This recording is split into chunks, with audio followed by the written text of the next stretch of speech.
Bueno, hermano, estando pastoreando a un joven de la iglesia, pude identificarme con él. Tuve, mejor dicho, buenos recuerdos acerca de mi enamoramiento. Recordé cuando conocí a mi esposa, y ya yo les he dicho cuando la volví loca. Bueno, y hoy puedo hablar porque ella no está por la enfermedad de mis hijos.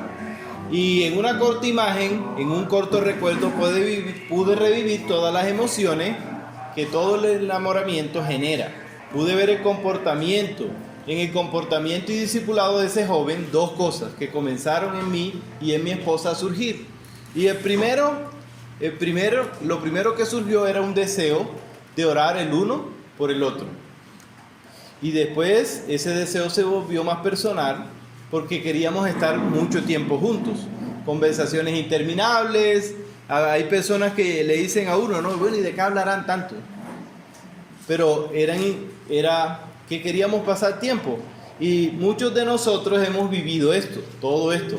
Solo queríamos estar allí con nuestra amada o con su amado, y por eso le propuse matrimonio, porque quería estar con ella toda la vida, porque el amor que nos tenemos nos impulsa a estar juntos. Cuando somos salvados por Dios y es derramado el amor de Dios en nuestros corazones, nuestro hábitat natural viene a ser la iglesia. Y al igual que el enamoramiento, la comunión de la iglesia donde nosotros asistimos debe convertirse en un amor especial. En el libro de Apocalipsis se le llama el primer amor. Y bueno, y como hay una frase por ahí, ¿quién olvida su primer amor? Y al igual que el amor que sentimos por nuestras esposas y las esposas por los esposos, deberíamos estar enamorados de nuestra iglesia, y ese amor debería llevarnos principalmente a hacer tres cosas. La primera, a orar con amor por nuestra iglesia. La segunda, tener un deseo de mostrar gracia a nuestros hermanos que son la iglesia. Y por último, a ser agradecidos por la iglesia local donde Dios nos ha colocado. Esto debería ser lo normal. Pero ¿son estas cosas normales para ti? ¿Tienes un deseo constante por orar por tu iglesia? ¿Anhelas cada reunión para tener comunión y servir a los hermanos en la fe que son la iglesia? ¿Das gracias a Dios por cada uno de tus hermanos? ¿Das gracias a Dios por la iglesia donde Dios te ha colocado? Esto debería ser lo normal. Si Dios te ha dado salvación, tu anhelo más profundo debe ser el amor y la gracia y la gratitud hacia la iglesia, o sea, con tus hermanos en la fe. Recuerde que la iglesia no son estos cuatro muros. Recuerde que la iglesia somos cada uno de nosotros. Es por eso que donde está usted, está la iglesia. Por eso la Biblia dice que somos embajadores. Donde está el embajador, ahí está la representación del país. Donde está usted, ahí está representada ¿la qué? La iglesia. Si yo no siento deseos precisamente de orar por mi iglesia, si yo no siento deseos de ir, si yo no siento deseos de amor hacia la iglesia, yo debo revisar primero que todo mi corazón, y segundo debo revisar mi vida cristiana, porque lo normal es que esto se dé en nosotros. Por eso vamos a leer Filipenses 3. Por eso vamos a estudiar hoy Filipenses 3 de capítulo 1, versículo 3 al 11.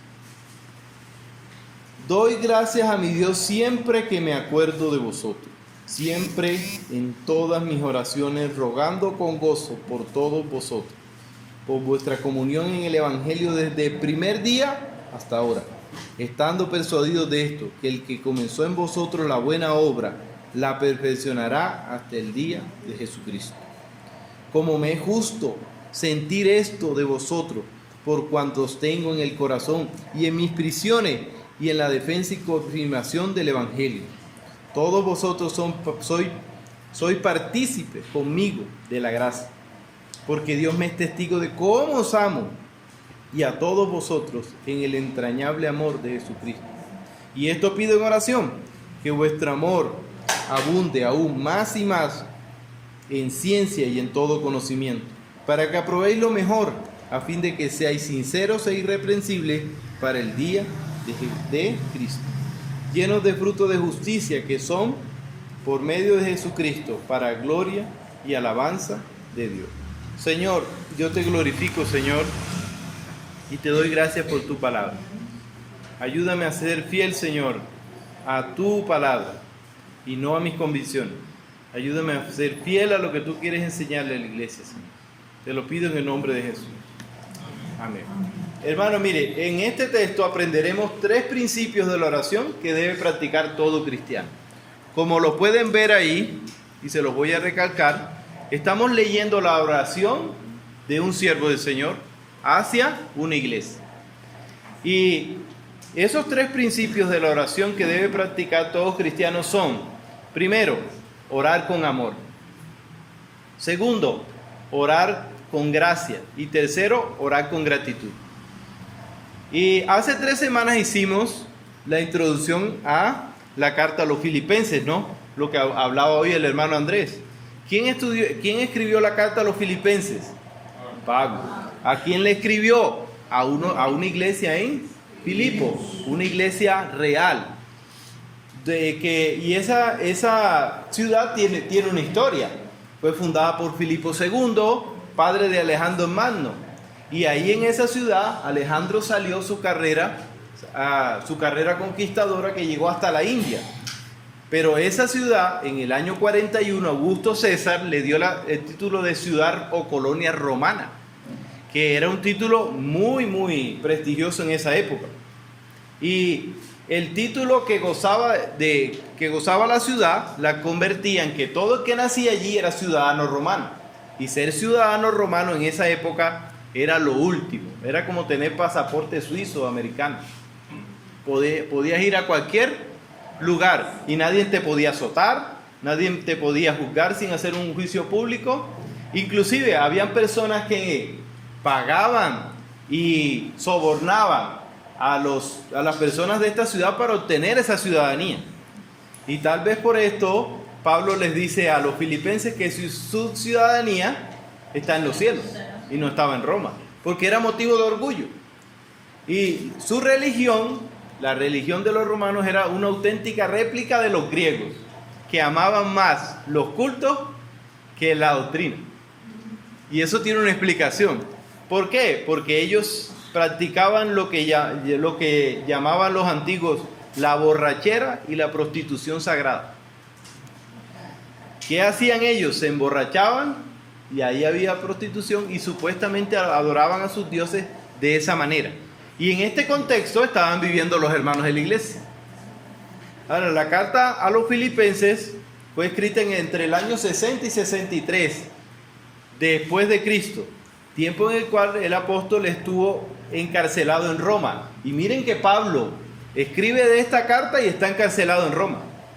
Y es interesante porque uno de los puntos principales de esta carta es el gozo.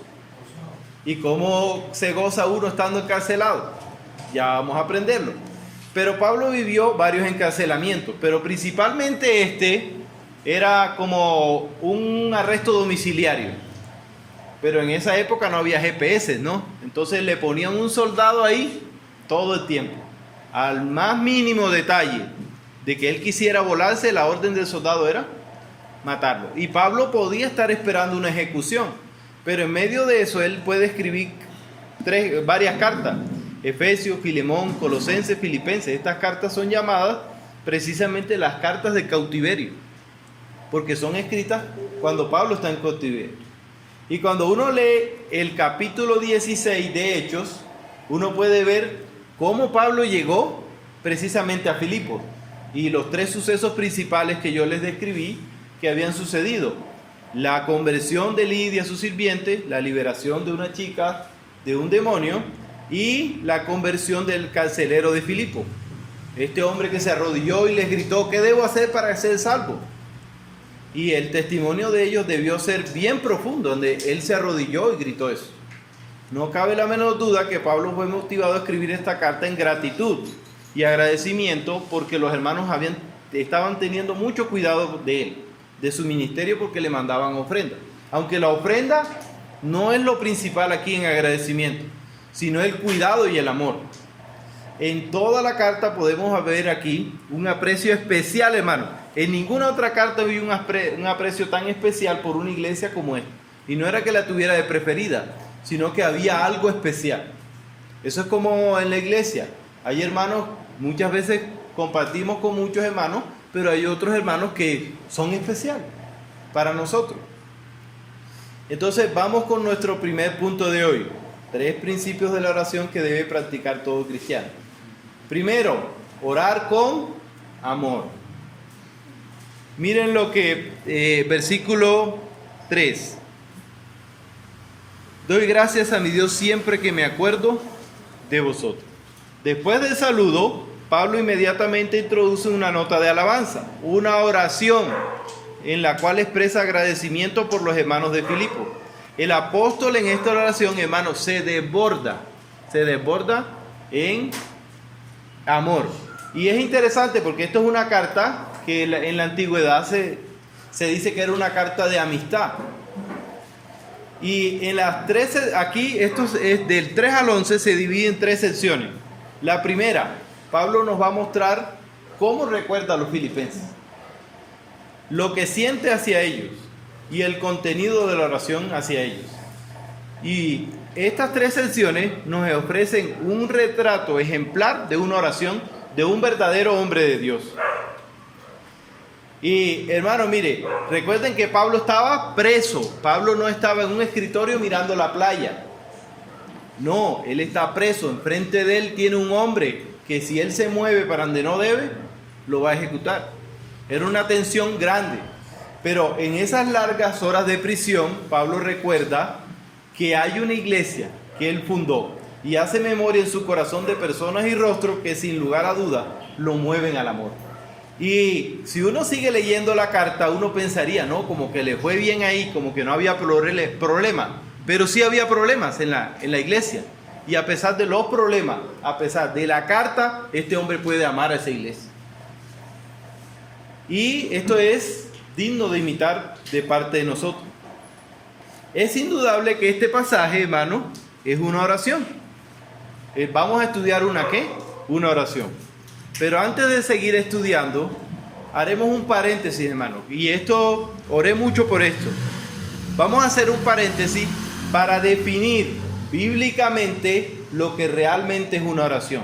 Porque por ahí, hermanos, más que todo por internet, por Facebook, por todas estas redes sociales, hay un conjunto de oraciones que no son bíblicas.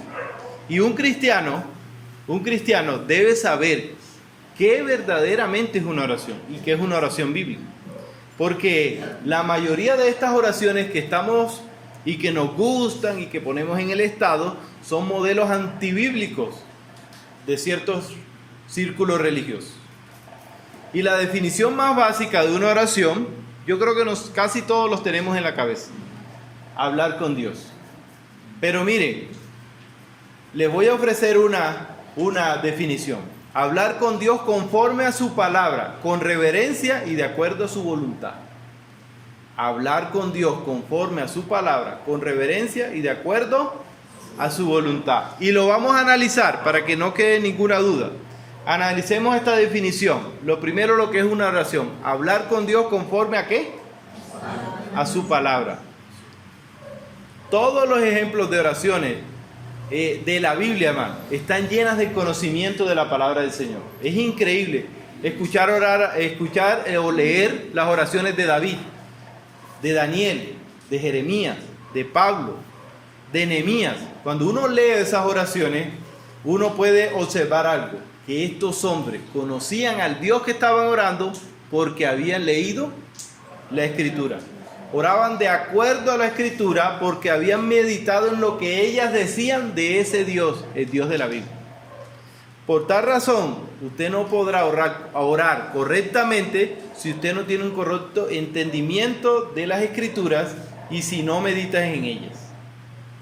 Entonces, yo voy a orar y tengo que orar como cristiano de acuerdo a lo que dice la Biblia, no de acuerdo a mis deseos, y vamos a ver por qué. Y hermano, mire, desconocer la Escritura te hará orar de una manera antibíblica.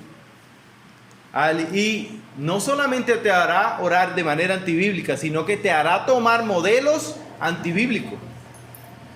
Y estos perversos de la teología de la prosperidad tuercen las Escrituras Y una vez que la tuercen, hermano, publican en internet oraciones que son aberrantes y que van totalmente en contra de las Escrituras, que solo satisfacen su egocentrismo.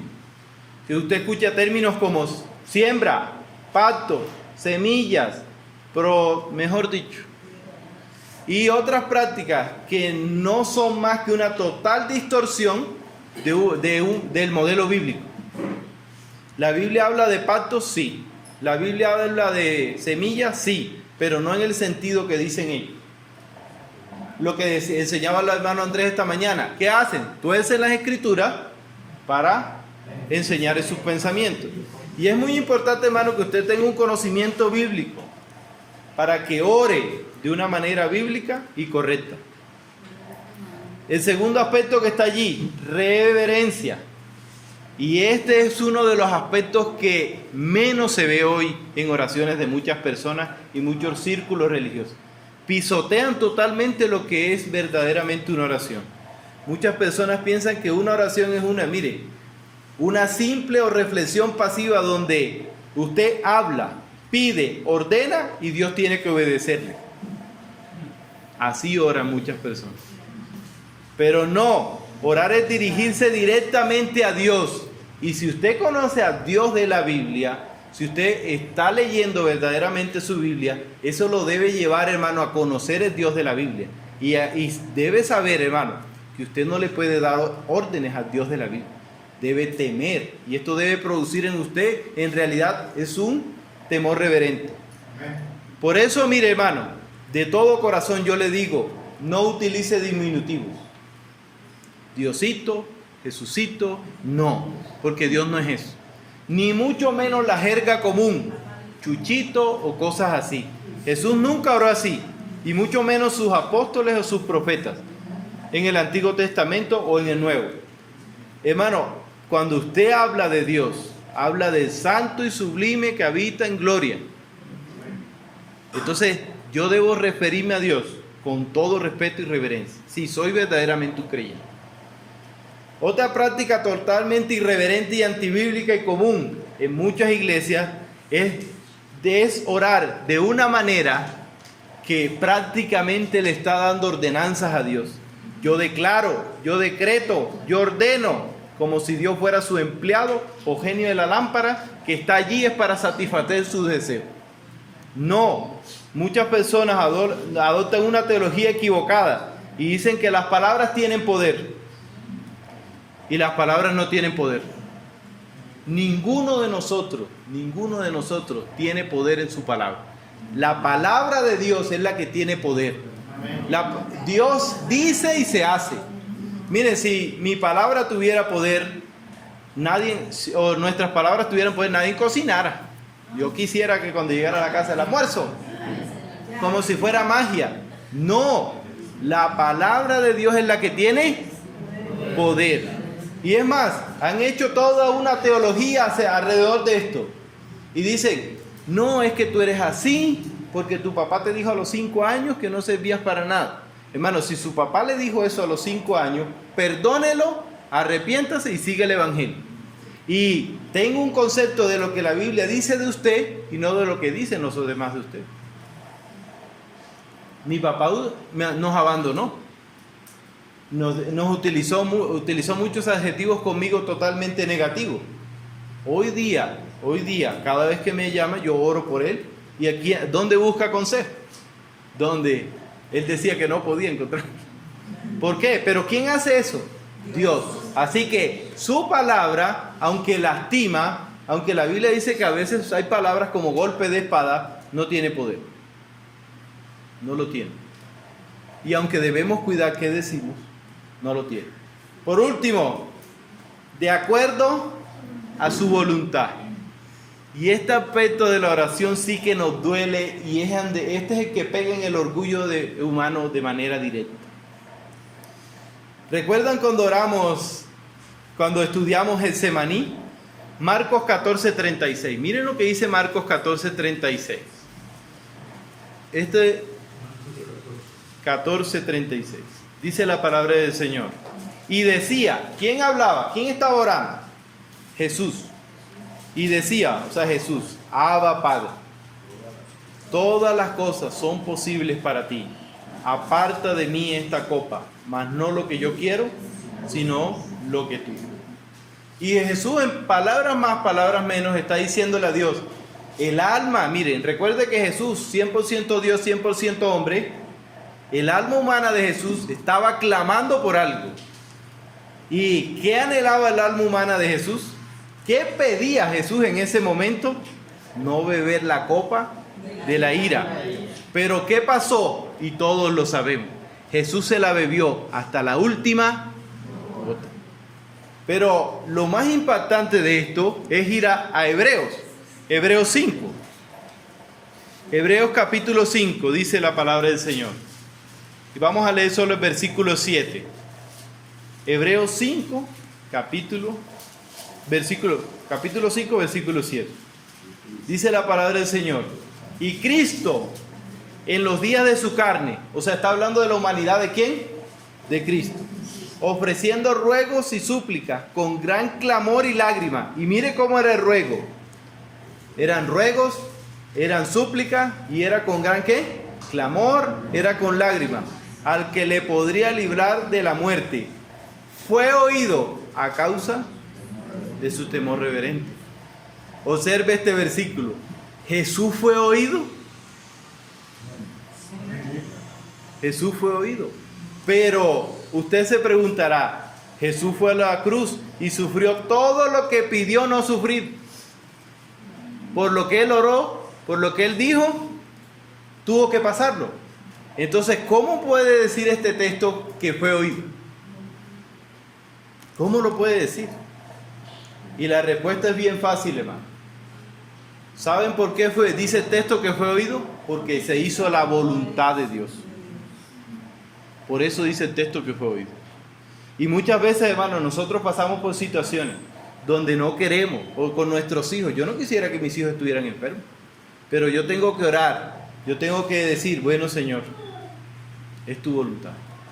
Nuestra oración debe tener siempre, hermano, escúcheme esta palabra, siempre un elemento fundamental de palabra y de corazón. Y es que se haga tu voluntad. Yo nunca oro por un enfermo. No, que Dios lo levante, que Dios... No, se va a hacer la voluntad ¿de quién? De Dios. Miren, es más, analicemos la oración del Padre Nuestro. Ni siquiera la busque, vamos a de memoria. Padre nuestro, que estás en el cielo, santificado, hágase en mí tu voluntad. Y miren, y esta es la oración que Dios nos deja como ejemplo, le deja como ejemplo a sus discípulos. ¿Y qué decía esa oración? Hágase tu voluntad. Yo no sé cómo personas pueden orar diciendo, es que yo reclamo. Y es que, ¿qué va a reclamar usted si usted es polvo, ¿no? O sea, ¿qué puede reclamar? Imagínese usted reclamándole a su jefe.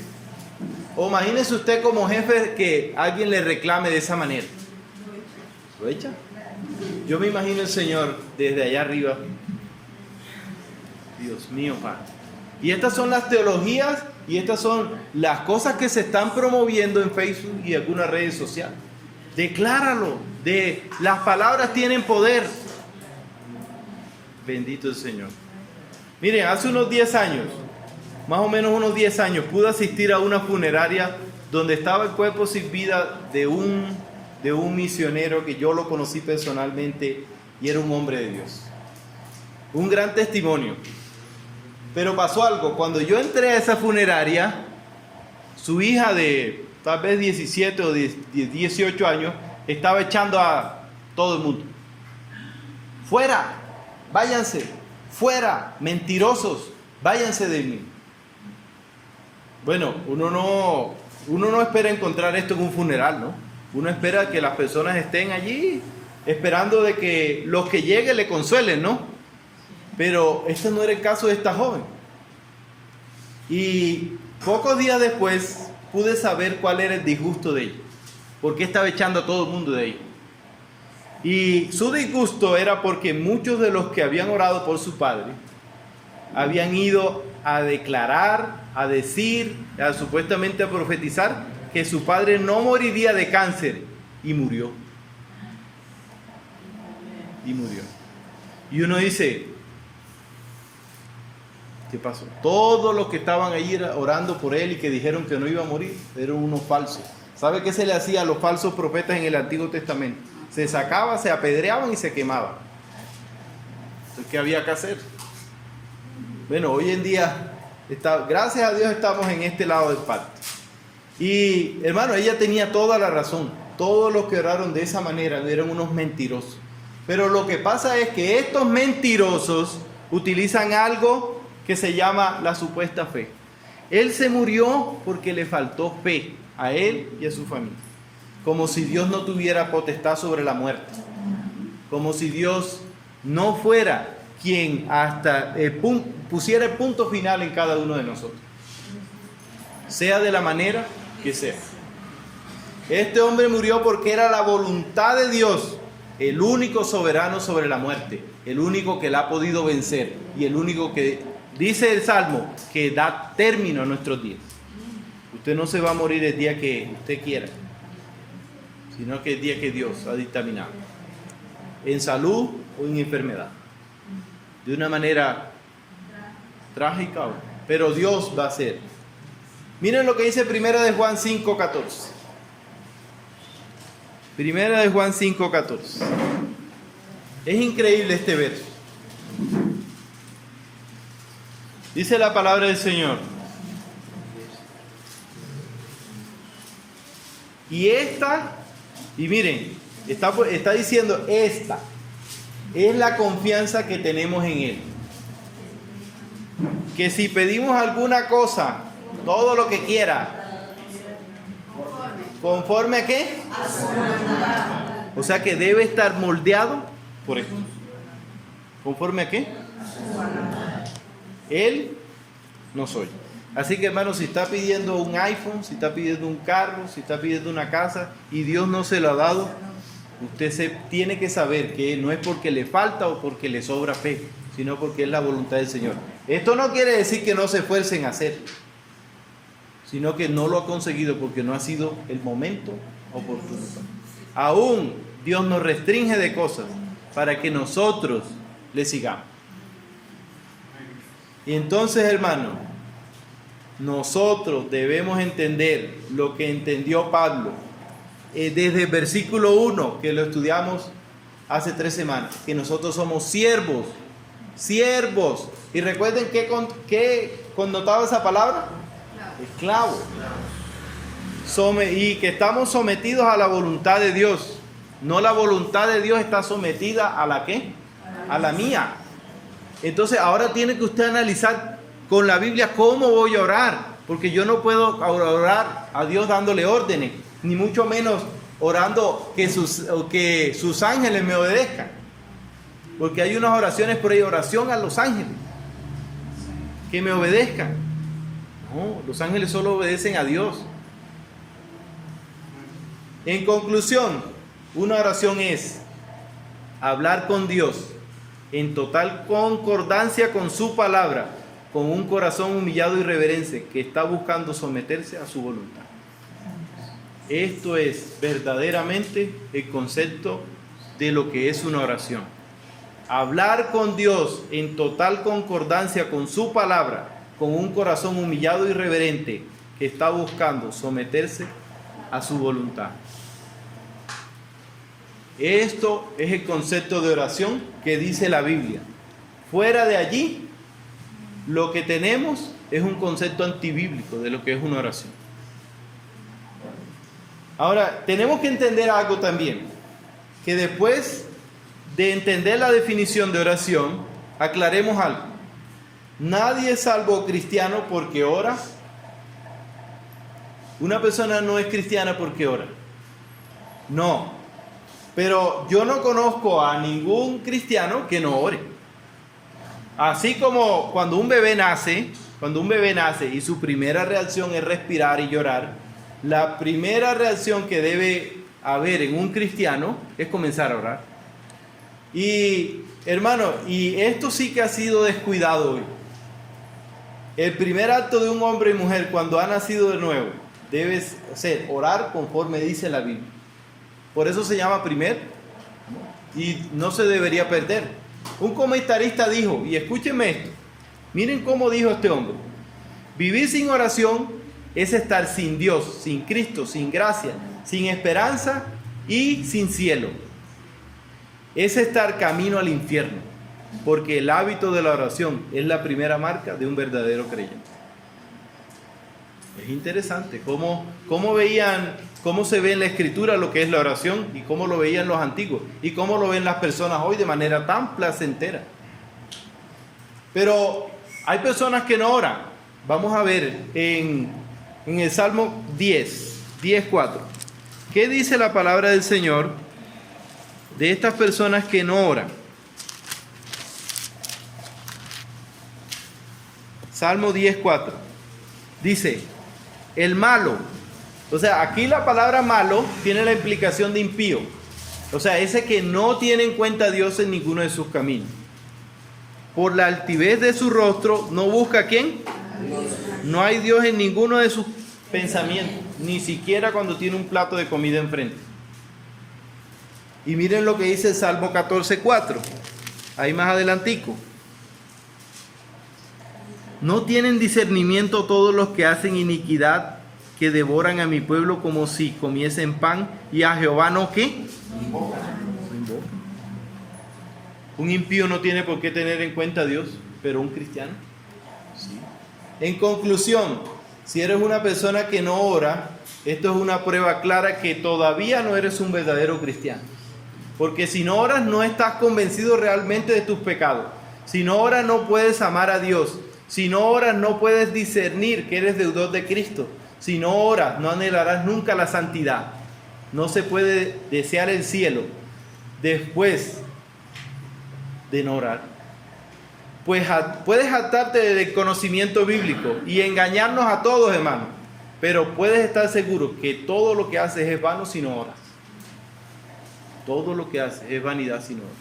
Inclusive, y esto me exhorta a mí, porque si yo no oro, hermano, por este sermón, si yo no oro en toda la semana para ustedes, yo voy aquí a decirles cosas vanas. Es una total contradicción hablar de Dios sin hablar con Dios. Una total contradicción. Miren lo que dice con respecto a la lucha porque muchas personas me preguntan, hermano, ¿y cómo venzo este pecado? Le voy a dar la respuesta.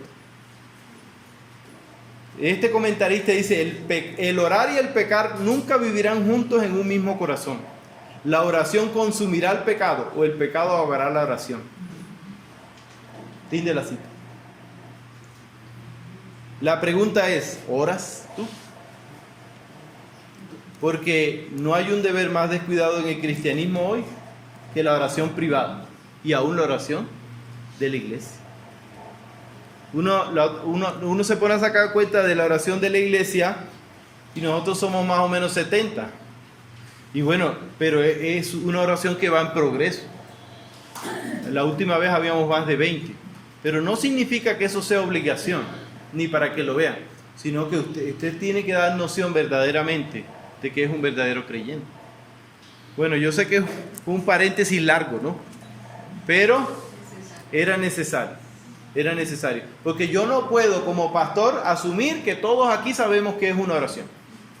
No lo puedo asumir, porque no todos saben que es una oración. Y porque a veces uno ve en los estados esto de que yo declaro un día de bendición, y si te estrellas, y si te caes, y ya no es de bendición. Entonces yo tengo que estar, de manera consecuente, sabiendo de que se va a hacer la voluntad del Señor. Y eso no significa de que yo no me voy a cuidar del pecado y de otras cosas y del tráfico, sino que va a haber circunstancias donde Dios me toque, con enfermedad o con muchas cosas. Volvamos al texto. Ahora sí, con eso en la cabeza, usted tiene que saber que estamos en ¿qué? Estudiando una oración. Y que una oración de un siervo de Dios, miren todo lo que tiene. Dice, doy gracias a mi Dios siempre que me acuerdo de vosotros, siempre en todas mis oraciones, rogando con gozo por todos vosotros. Las circunstancias de Pablo en el momento de escribir esta carta, recuerden, eran terribles. Estaba encarcelado en Roma y quizás a borde de la ejecución. Pero a pesar de estas circunstancias, nada le impidió orar. Podía orar porque él era un fiel cristiano y porque él tenía amor por su iglesia. ¿Y por qué? Porque esta va a ser la excusa de muchas personas. No tengo tiempo.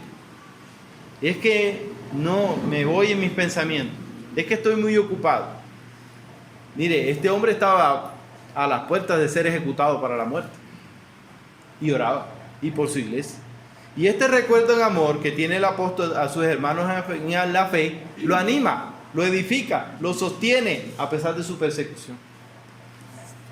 Pero lo más hermoso, hermano, es que lo anima a orar. Yo creo que una de las demostraciones más grandes de amor que nosotros podemos tener hacia un hermano es orar por él. Aquí hay personas que se han enfermado y enfermado de una manera, la hermana Lidia, un milagro ahí sentado. La hermana Claudia. ¿Y qué ha hecho la iglesia? Orar.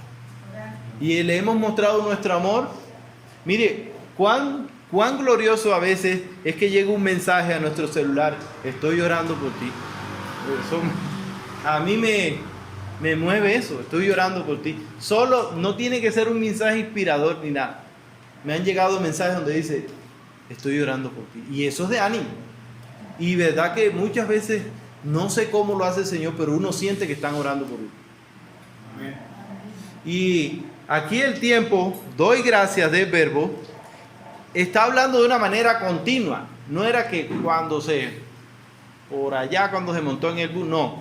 Era algo constante, porque dice siempre. La palabra que se repite en esos dos versículos es siempre, siempre. Pablo, a pesar de su situación, tiene en la cabeza algo: que él ama a sus hermanos, que ama a su iglesia y no puede dejar de orar por ellos. Y miren lo que dice el versículo 5: por vuestra comunión en el Evangelio desde el primer día hasta ahora. Pablo siente que los filipenses están con él amarrados, porque la palabra que ahí se traduce comunión, que algunos traducen participación, es la palabra en griego koinonia. Y yo se las describí aquí un día. Y esta palabra koinonia está dando a entender de que era algo mutuo, era algo para aquí y para acá. La iglesia oraba por Pablo y Pablo oraba por la iglesia. Y hay personas que viven de oraciones prestadas toda su vida cristiana. Hermano, ore por mí. Hermano, ore por mí. Y a todo el mundo le dicen: ore por mí. Y ellos nunca dicen: hermano, yo estoy orando por ti fielmente. Sí, así lo vemos. Hermano, ore por mí. Hermano, ore por mí. Hermano, y usted está orando por otra persona. Porque aún en eso está nuestro egocentrismo centrado. Yo quiero que oren y que oren por mí. Y cuando yo oro por otro. Entonces era algo mutuo. La iglesia oraba, y la iglesia no solamente oraba, sino que aportaba para su ministerio. Iba más allá. Pero una muestra de amor hacia mi iglesia, hermano, y hacia todos los hermanos, es que yo oro por ellos. Y es indudable que eso debe ser así. Y miren el versículo 6, con este terminamos.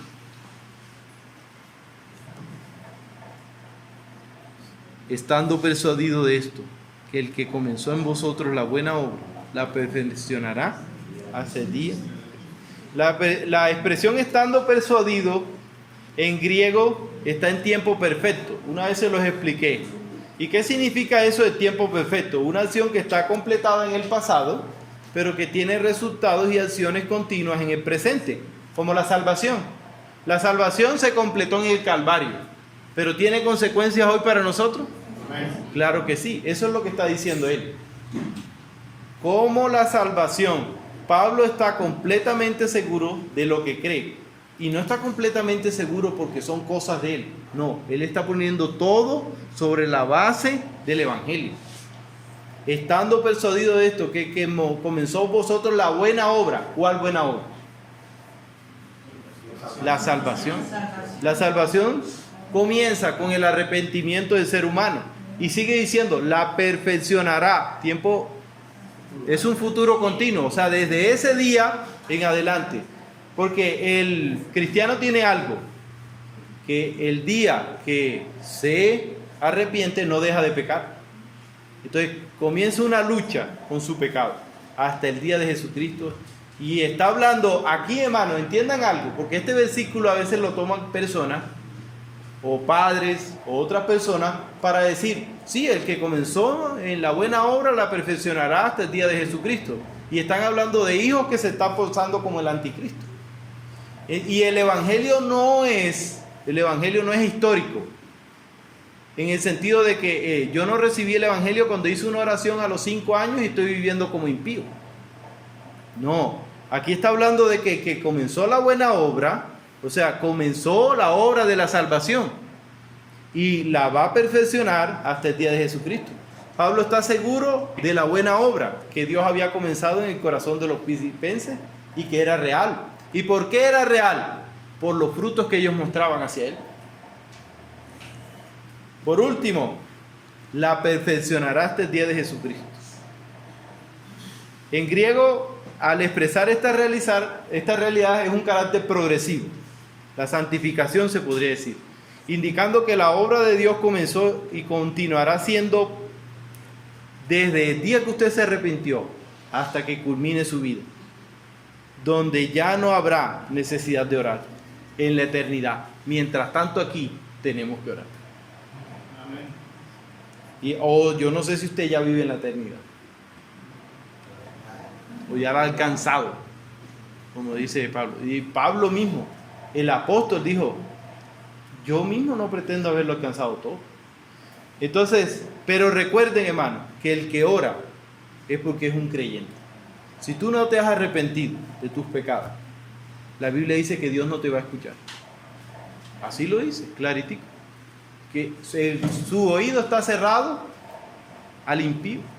Y por eso es necesario, hermano, y todos, que nos arrepintamos para que Dios nos pueda escuchar. ¿Qué hemos aprendido hoy? Recuerde que vamos a estudiar 3 principios de la oración que debe practicar todo cristiano. ¿Y cuál es el que hemos aprendido hoy? Orar con amor. Y mire, orar con amor es un mandamiento tan grande que usted debe orar por amor hasta por sus enemigos, porque es un mandato bíblico. Es un mandato. Miren los gratos recuerdos que Pablo tenía de aquellos hermanos de Filipo y la comunión y la participación de ellos en el evangelio habían conmovido el corazón del apóstol, motivándolo a orar por cada uno de ellos a pesar de los problemas que tenían. ¿Se mueve tu corazón con el recuerdo de tu iglesia? ¿Pensar en tu iglesia te hace orar por ella? ¿Oras por tus hermanos constantemente o eres de los que vives de oraciones ajenas todo el tiempo? Jesús oró todo el tiempo por sus discípulos. Jesús, el Hijo de Dios, oró todo el tiempo por sus discípulos. ¿Cuánto más nosotros? Yo les digo, hermano, como hogar oramos por ustedes, pero rogamos que ustedes oren por nosotros. Recuerden que es algo, comunión, para allá como para qué. El próximo domingo, la voluntad de Dios, terminaremos con los otros 2 puntos. Señor, qué glorioso es poder orar, pero más glorioso, Señor, es poderlo hacer con entendimiento, como dice tu Escritura. Y rogamos por estos hermanos, Señor, que no oran bíblicamente. Nosotros no somos mejores que ellos. Tal vez nosotros practicábamos esas cosas.